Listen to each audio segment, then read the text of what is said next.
বিসমিল্লাহির রহমানির রহিম। আল্লাহ সর্বশক্তিমান। সম্মানিত এলাকাবাসী, আসসালামু আলাইকুম। হিন্দু দাদা ভাইদের প্রতি আদাব।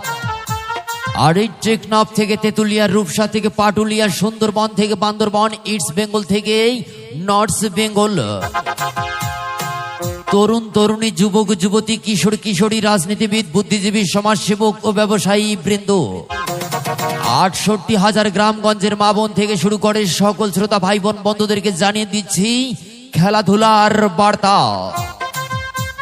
দাদা, ফুল তো অনেক ফোটে, তবে গোলাপের মতো নয়। আর ৬৮,০০০ গ্রাম বাংলার সকল দর্শক শ্রোতাই কয় ফুটবল খেলার মতো জনপ্রিয় অন্য খেলা নয়। Football football football. সম্মানিত ক্রীড়া মোদী শ্রোতা ভাই বোন বন্ধুগণ, মনে রাখবেন আসছে আগামী ৩১ জানুয়ারি রোজ শনিবার বিকাল ২ ঘটিকায়। মনে রাখবেন আসছে আগামী ৩১ জানুয়ারি রোজ শনিবার, সময় বিকাল ২ ঘটিকায়, সাগদম মেহের উদ্দিন স্মৃতি ফুটবল টুর্নামেন্ট এর ফাইনাল খেলাটি সরাসরি সম্প্রচার হতে যাচ্ছে। হ্যাঁ, কার হবে জয় কার পরাজয় এই নিয়ে ভাবতে ভাবতে বেরিয়ে এলো সেরা সেরা জুটি আর সেরা সেরা দল। তাই নিয়ে অনুষ্ঠিত হবে উক্ত টুর্নামেন্ট এর ফাইনাল খেলাটি। দেখবি কিনা চল। মনে রাখবেন উক্ত টুর্নামেন্ট এর ফাইনাল খেলায় যে দুটি দল পরস্পরের সংঘর্ষে সরাসরি মাঠে নেমেই কঠিন সিনারি দেখাতে যাচ্ছে। মাঠের একদিকে ১০ শিকা টাইগার ক্লাব বনাম, অন্যদিকে উজাল সিং ফুটবল একাডেমি। মাথায় নষ্ট মামু, সেনায় সেনায় টক্কর আর বাঘে বাঘে লড়াই, রাশিং রাশিং খেলা আর সিংহে সিংহে মোকাবেলা। উক্ত টুর্নামেন্ট এর ফাইনাল খেলায় যে দুটি দল সরাসরি মাঠে নেমে মুখোমুখি হতে যাচ্ছে, মাঠের এক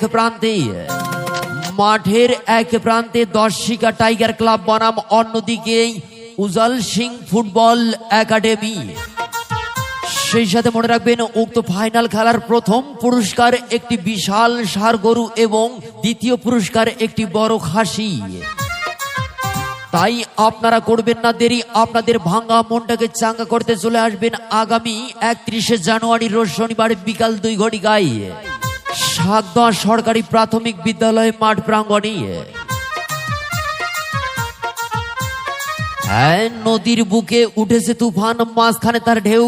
আর উক্ত টুর্নামেন্ট এর ফাইনাল খেলাটির কথা আপনারা ভুলে যাবেন না কিন্তু কেউ। আকাশের সবার জন্য তারা সারি সারি, পুরুষের সবার জন্য কিন্তু জন্মিয়াছে নারী। আর আপনার ভাঙ্গা মনটাকে চাঙ্গা করতে চলে আসবেন আগামী ৩১ জানুয়ারি রোজ শনিবারের সময় বিকাল ২ ঘটিকায় সাগদা সরকারি প্রাথমিক বিদ্যালয় মাঠ প্রাঙ্গণে সরাসরি। আয়োজনে সাগদা যুব সমাজ বুনট বগুড়া। শেষে একটি কথা আপনারা সকলেই মনে রাখবেন, যখন রাস্তা কিংবা যানবাহনে চলাচল করবেন খুব সাবধানে চলাচল করবেন, কেননা একটি দুর্ঘটনার সারা জীবনের কান্না। নিজে পথ চলবেন, অন্যকে পথ চলতে সাহায্য করবেন। সকলেই ভালো থাকবেন, সুস্থ থাকবেন। সকালে দুপুরে রাতে সন্ধ্যায় শেষ করছি এই প্রত্যাশায়। আল্লাহ হাফিজ।